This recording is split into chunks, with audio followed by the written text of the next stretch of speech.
Hey, my name is Doug Hunsaker, and this is a course about how to find your dream job. I'm actually going to cover 5 principles that are extremely important, especially in the STEM world: science, technology, engineering, and math. Our education system is really good at teaching us science, technology, engineering, and math. But unfortunately, it's not very good at teaching us how to get a job after we've finished a degree.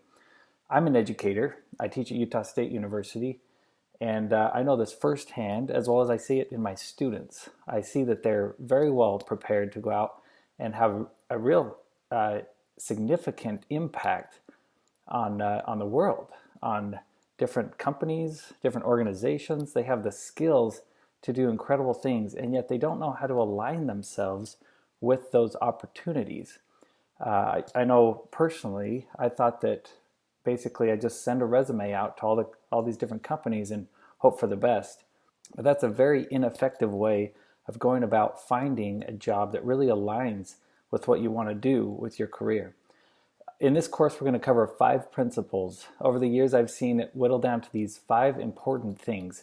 The first thing we're going to talk about is education.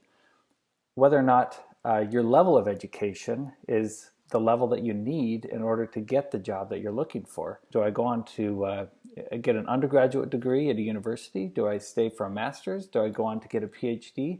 And what types of jobs are those degrees going to align me with?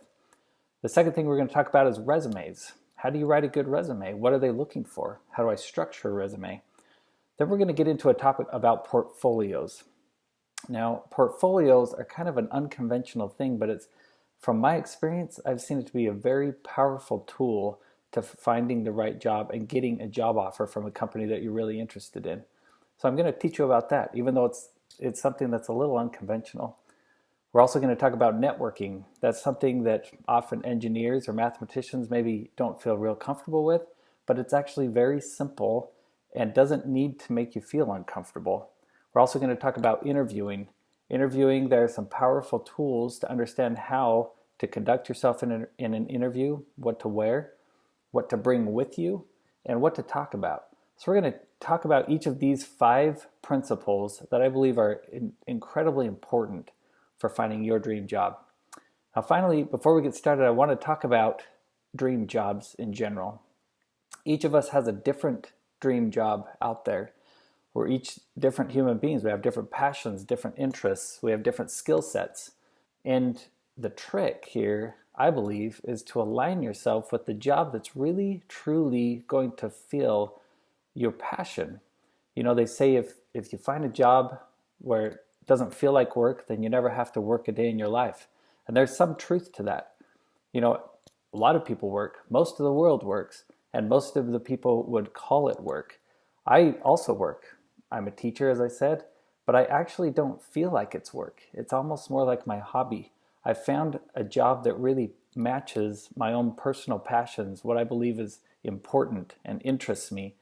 And I wake up on Monday mornings excited to go to work. That's the type of job that I hope that you find. And I hope that through the process of this course, you're able to learn a few things that will help you on your job hunt to feel comfortable and confident and align yourself with that dream job. So let's get to work.